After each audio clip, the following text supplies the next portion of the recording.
Hello friends, welcome to my channel. आज हम बनाने जा रहे हैं बंगाल की फेमस मिठाई मिष्टी दोई। ये बहुत ही टेस्टी रेसिपी है और इसे बनाना भी बहुत आसान है। मिष्टी दोई को गुड़ में भी बनाया जाता है, लेकिन आज हम इसे चीनी में बनाएंगे।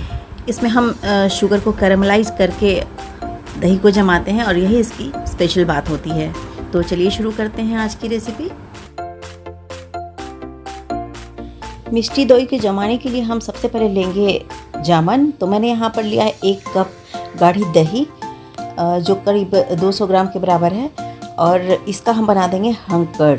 तो मैंने लिया है एक बोल और उसके ऊपर रखेंगे एक छन्ना और छन्ने में डाल देंगे दही और इसे इसी प्रकार से आधे से 1 घंटे के लिए रखकर छोड़ देंगे ताकि दही का जो एक्स्ट्रा पानी है वो निकल जाए। और फिर जो हमें हंकड़ मिलेगा उसी की हम मिष्टी दोई जमाएंगे। मिष्टी दोई जमाने के लिए हमें एक बात का ध्यान रखना होगा कि जो हम जामन डाल रहे हैं वो काफ़ी अच्छा हो, गाढ़ा हो, तभी दही अच्छी बनेगी। तो इसे हम ढक देते हैं एक छन्ने से ताकि दही में मक्खी वगैरह ना लगे।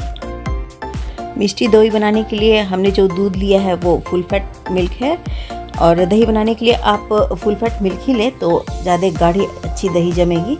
तो 1 लीटर सुधा का दूध मैंने लिया है, इसे हम डाल देंगे एक पतीले में।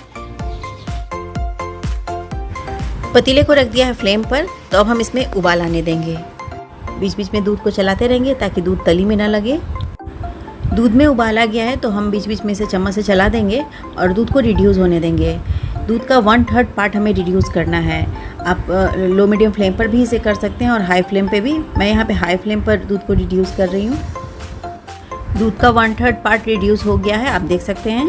तो अब हम फ्लेम को ऑफ कर देंगे और इसे बीच बीच में चलाते रहेंगे। इसमें हमें मलाई नहीं जमने देना है।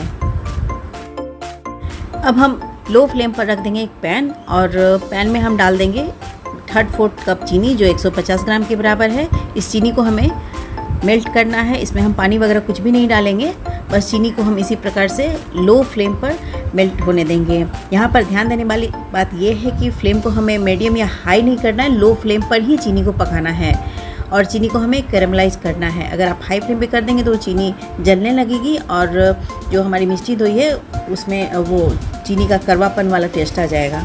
तो इस बात का हमें खास ध्यान रखना है। लो फ्लेम पर ही हम चीनी को इस प्रकार से शुरुआत में तो इसी प्रकार से चलाते हुए घुमाएंगे, बीच बीच में स्पैचुला से स्टर कर देंगे और फिर हम इसे मेल्ट होने देंगे। सारा प्रोसेस हमें लो फ्लेम पर ही करना है, इस बात का आप खास ध्यान रखें।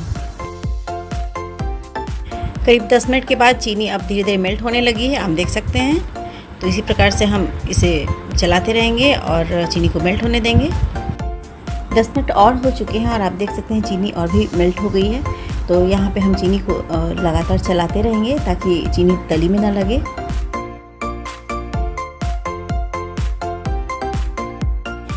चीनी अब काफ़ी मेल्ट हो गई है, तो हम इसी प्रकार से इसे लगातार से चलाते रहेंगे और डार्क गोल्डन ब्राउन कलर होने तक इसे इसी प्रकार से पकाते रहेंगे। चीनी अच्छे से मेल्ट हो गई है और हल्का ब्राउन कलर आना शुरू हो गया है।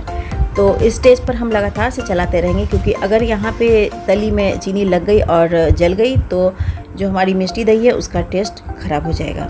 तो यहाँ पे हमें खास ध्यान रखना है और फ्लेम को हमेशा लो पे ही रखना है। हम सारा प्रोसेस लो फ्लेम पर ही करेंगे, मीडियम या हाई नहीं करेंगे। और अब चीनी कैरामलाइज हो चुकी है। तो हमने जब से पैन में चीनी को डाला और अब तक हमें 40 मिनट लग चुके हैं। तो अब हम इसमें डाल देंगे 1 कलछी दूध, जो दूध को हमने रिड्यूस करके रखा था। और यहाँ पर आप बहुत ही सावधानी रखें, अभी यहाँ पे छींटे पड़ सकते हैं, तो थोड़ी दूरी बनाए रखें और लगातार से चलाते रहें। हमें कैरामलाइज शुगर को दूध के साथ बिल्कुल अच्छी तरह से मिक्स करना है और ये जो पैन के किनारों पर और कलछी में जो चीनी जमी हुई है वो सारी मेल्ट हो जाएंगी। तो यहाँ पे आप बड़ी ही सावधानी से लगातार कलछी को चलाते रहें।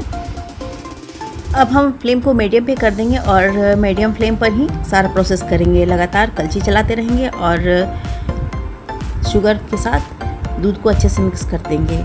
आप देख सकते हैं काफ़ी हद तक कैरामलाइज शुगर दूध के साथ मिक्स हो गई है। तो हम इसे लगातार से मीडियम फ्लेम पर ही चलाते रहेंगे और 1 से 2 मिनट तक इसी प्रकार से इसे पकाते रहेंगे। करीब 1.5 मिनट तक मैंने इसे इसी प्रकार से मिलाते हुए पका लिया है। तो अब ये अच्छी तरह से पक भी गया है और मिक्स भी हो गया है। और अब हम इसमें डाल देंगे जो हमने दूध को रिड्यूस करके रखा था, उसमें ये सारा मिक्सचर हम डाल देंगे इसमें और अच्छे से मिक्स कर देंगे। पतीले वाला दूध भी काफ़ी गर्म है, तो हम कलछी की सहायता से इस प्रकार से मिक्स कर देंगे। अब दोनों चीज़ें अच्छी तरह से मिक्स हो गई हैं, आप देख सकते हैं। तो अभी एक दूध काफ़ी गर्म है, तो हम इसे एक और रख देते हैं और दही को देख लेते हैं, जिसे हमने छन्ने पर डालकर छोड़ दिया था।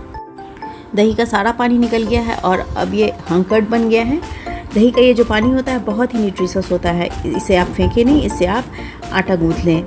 तो अब हम दही को डाल देंगे एक बोल में और इसे विस्कर की सहायता से अच्छे से मिक्स कर लेंगे।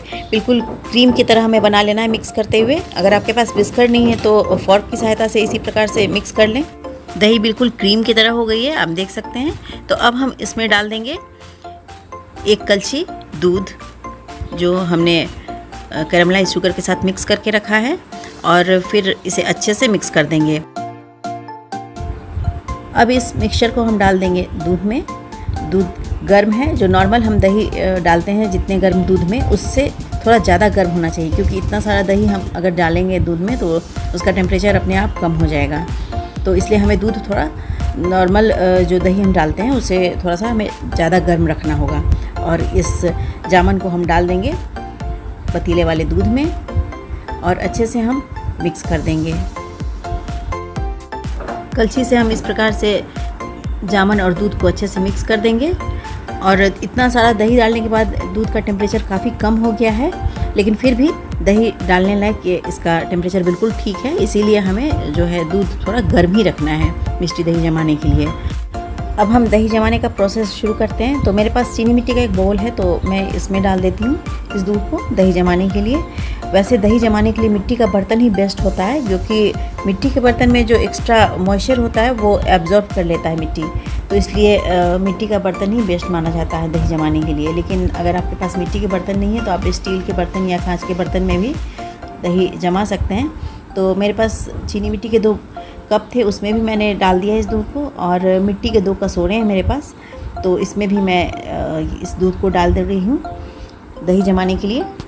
और इन सब को हम ढक देंगे फ्रेश रैप से। आप चाहें तो स्टील के प्लेट से भी ढक सकते हैं। तो मैंने डाल दिया है सारे दूध को, तो अब हम इसे ढक देंगे। ढकने के बाद दही को जमने के लिए हमें इसे गर्म जगह पर रख करके कम से कम 8 से 10 घंटे के लिए छोड़ना होगा। और सर्दियों के दिन में ज़्यादा समय लग सकता है, और आप चाहें तो इसे टॉवेल या ब्लैंकेट से ढक करके भी 8 से 10 घंटे के लिए छोड़ दे सकते हैं, तो भी मिष्टी दही अच्छी तरह से जम जाएगी। तो मैं यहाँ पर एक टॉवेल डाल देती हूँ और इसे जमने के लिए ओवरनाइट के लिए इसी प्रकार से छोड़ दिया है। ओवरनाइट दही को जमने के लिए छोड़ दिया था, तो अब सुबह में हम इसे देख लेते हैं।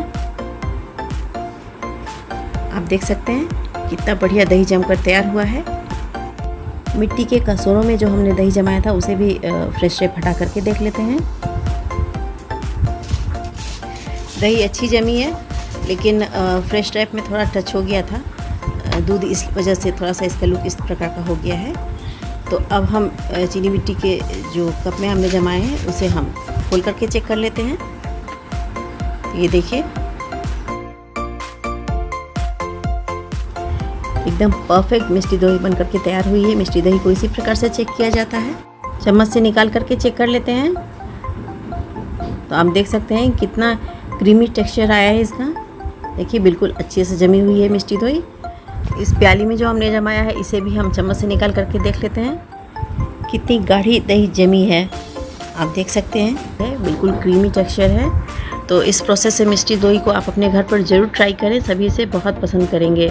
इसे बनाना भी आसान है, बस हमें कुछ बातों का ख्याल रखना है। चीनी को जब हम कैरेमलाइज कर रहे हो तो चीनी जलनी नहीं चाहिए, और जब हम जामुन डाल रहे हो दूध में तो दूध का टेम्परेचर थोड़ा सा ज़्यादा रहना चाहिए। नॉर्मल जो हम दही डालते हैं उससे टेम्परेचर थोड़ा ज़्यादा रहना चाहिए, और जो हम जामुन ले रहे हैं वो अच्छी खासी गाढ़ी होनी चाहिए, तभी हमारी मिष्टी दही बहुत ही टेस्टी और गाढ़ी बनकर तैयार होगी। और अगर आपको मेरी रेसिपीज़ अच्छी लगती हैं तो प्लीज़ लाइक, शेयर और सब्सक्राइब करना बिल्कुल नहीं भूलें। साथ ही बेल आइकन भी प्रेस करें, जिससे कि मेरी सारी वीडियोज़ के नोटिफिकेशन सबसे पहले आप तक पहुँचे।